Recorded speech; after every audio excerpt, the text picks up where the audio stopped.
Vamos falar um pouco sobre a displasia de desenvolvimento do quadril, DDQ. É outra lesão muito importante que todo ortopedista, pediátrico ou não, tem que ter conhecimento para o diagnóstico precoce e fazer o tratamento de forma adequada. Então, o diagnóstico precoce é importante, saber dos fatores de risco, o exame físico, quais exames complementares que pode ser feito, o tratamento adequado. A gente sabe que a história, inicialmente chamada luxação congênita do quadril, depois uma mudança para doença displásio do quadril, que é o correto.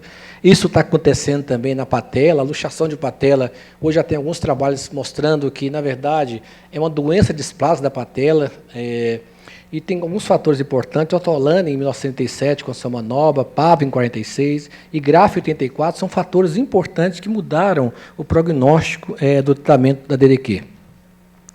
É uma patologia comum, 1 para 1.000 nascidos vivos, mais comum do lado esquerdo.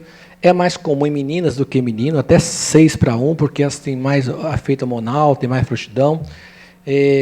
Existem vários fatores de risco, mas tem que chamar a atenção para a apresentação pélvica.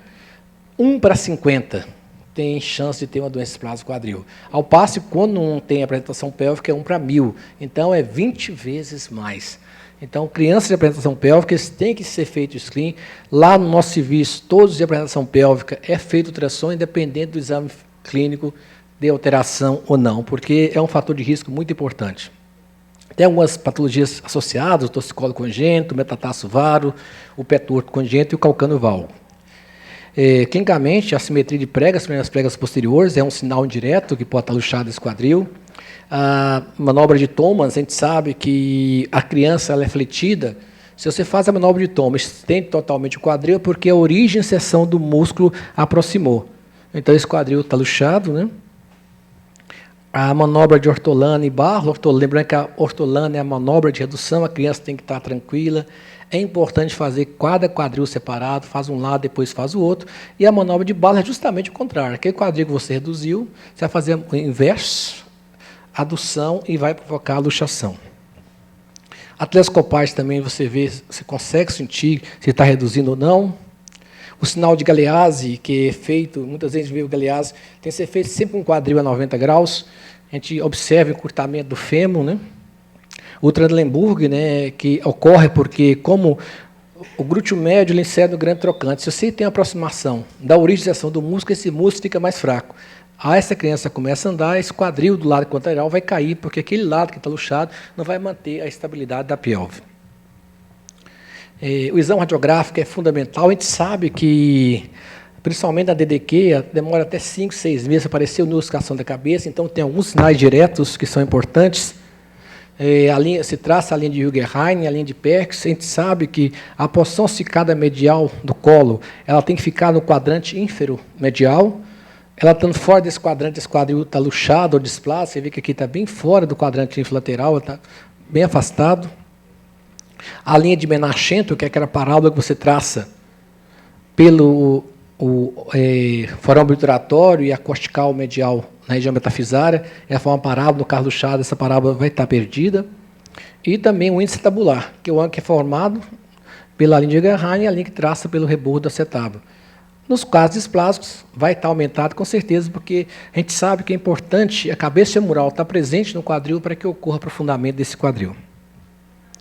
O ultrassom ele é fundamental, é uma controvérsia, é observador, não é nada. Mas dificilmente você pega um quadril displásico, independe de quem examinou. Se é displásico, é displásico. E sendo displásico, você tem que tratar, sempre ter o cuidado de saber que existe um teto chamado ósseo e um teto cartilaginoso. A gente observa o teto ósseo, quanto maior esse teto, melhor esse quadril. O teto cartilaginoso, quanto maior, pior, porque esse rebordo está levantado. Então, é o contrário. O teto ósseo ele é bom 60, o teto cartilaginoso é menor que 55. É sempre o inverso. A artrografia, a gente usava muito na baleia, hoje não usa tanto, principalmente naqueles casos que vai fazer tratamento incruento e vai ver os fatores em que impede, mas alguém ainda usa, não tem nenhum problema usar. A tomografia é um exame importante nos casos que você trata conservadoramente, só com gesso, porque muitas vezes na radiografia você pensa que está luxado o quadril, não está. Então, toda criança, quem vai tratar conservador, coloca o gesso, a gente sempre pega a tomografia com os cortes para ver se realmente essa cabeça está apontando para o acetábulo. Muitas vezes você faz só um AP do raio-x, a impressão é que está centrado, mas o quadril vai estar luxado para anterior. O tratamento vai depender da idade clínica, do quadro clínico e também os resultados do tratamento. O suspensório de pávora, que ele é importante, ele não é fácil tratar com pávora, tem que ter conhecimento. Muitas vezes, naqueles quadris muito estáveis, principalmente nas 3 primeiras semanas, tem que colocar eles embaixo da roupa. Se você colocar em cima da roupa, toda vez que a mãe for trocar a roupa dessa criança, vai luxar esse quadril. Então, nas primeiras 3 semanas é importante. É importante determinar o chamado zona de segurança. O que é a zona de segurança? É aquele ponto que o quadril não luxa e nem tem risco de necrose. Então, geralmente, é em torno de 90 a 100 graus de flexão, em torno de 60 graus de abdução. Você coloca o pávio, testa, se estiver luxando, você vai aumentando tanto a abdução como a flexão. Não pode ter muita flexão, porque pode ter risco de lesão neural e também pode ter complicações e adquirir mais um problema dessa criança, além da própria luxação. A tração, hoje praticamente não usa mais, a gente usava muito na baleia, mas tem muita que não usa, a gente usa gesso de imediato. Nessas crianças maiores, muitas vezes a necessidade de fazer atentomia adutores e gesso, consegue reduzir até 1 ano de idade, sem ter que abrir a articulação. Crianças já maiores de 1 ano, muitas vezes tem que se fazer assim, a redução incruenta, a tenotomia e gesso.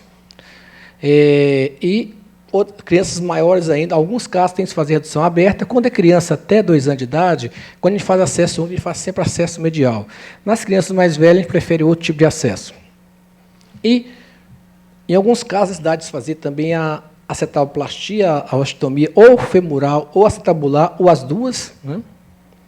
E esse é um caso, uma criança de 4 anos e 11 meses. A gente sempre planeja o tratamento, nós chamamos a osteotomia não de encurtamento, a gente chama de osteotomia de descompressão. Por que é importante você encurtar? Para não ter aumento de pressão nessa cabeça e esse quadril, além de luxar, necrosar a cabeça, dar uma osteonecrose. Então, sempre a gente calcula, faz a radiografia, calcula o tanto que a gente vai ter que cortar. Aqui vai ser onde vai ressecar, a gente faz o planejamento pré-operatório. A gente sempre começa pelo encurtamento femoral. Toda vez que você começa a operar por aqui e faz osteotomia depois, fica perdido. Fica 2 fragmentos surdos na sua mão e você tem dificuldade de saber as relações anatômicas. A grande maioria do quadril não há necessidade de fazer varização. O que acontece? O quadril, na verdade, ele está rodado externo. Se a gente pegar esse mesmo quadril vendo no raio-x assim, parece que é 180 graus. Se você derrodar, você vê que o ângulo do colo ele é 60, 70. Então, a maioria, só com derrotação, resolve na necessidade de fazer varização. A gente faz o cálculo. Como esse caso, a necessidade de fazer uma tetoplastia, a gente já resseca essa cunha, aproveita o osso tirado aqui para colocar em cima. Faz a correção, a seroplastia. E aqui uma coisa que a gente tem feito ultimamente, que é a reconstrução do ligamento cruzado, ou ligamento redondo. A gente acha que ele é um importante estabilizador do quadril. Praticamente, nos últimos 5 anos, todos os casos que eu operei, eu fiz a reconstrução do ligamento redondo. A gente faz um acesso medial, peça o ligamento, mantém ele inserido na cabeça, traz para fora da articulação, passa uma âncora no ponto de inserção dele. O ponto de inserção dele é justamente onde sai o ligamento transverso. Aí, com aquela âncora, a gente vai e fixa o ligamento. Aqui a gente vê aqui já o ligamento aqui, redondo, na cabeça, fixado na cabeça, cortada a inserção no acetábulo, a âncora já inserida aqui no acetábulo. Então, a gente faz a fixação, aqui o pós-operatório, e se a gente observar, pode voltar aqui, olha a estabilidade desse quadril no pós-operatório sem gesso. Você pode movimentar o quadril em todas as direções, que ele mantém centrado na cabeça. Por quê? Porque o ligamento redondo está justamente na sua posição anatômica. Então, é como no joelho tem o ligamento cruzado, aqui também o ligamento redondo ele é importante.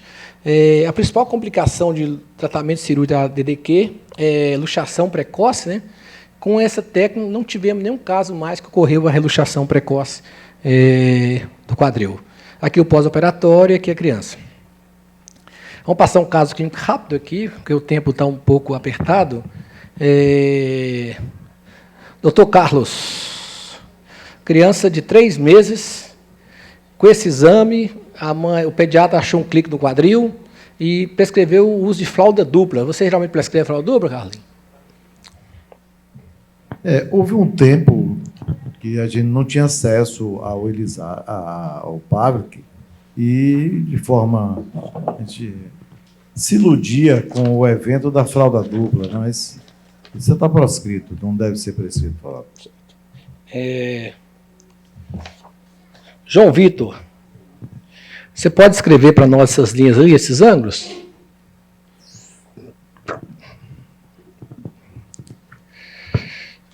Que linha é essa aqui? Azul.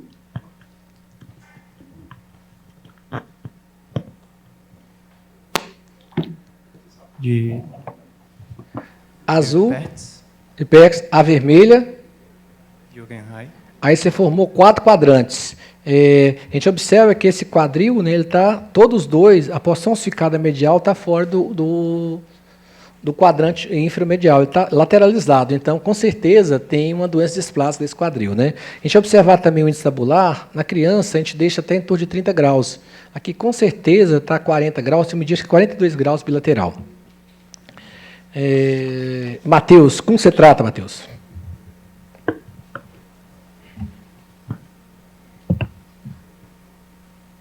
O Pavlik. Parede Pavlik. Isso. Quanto tempo você deixa o Pavlik?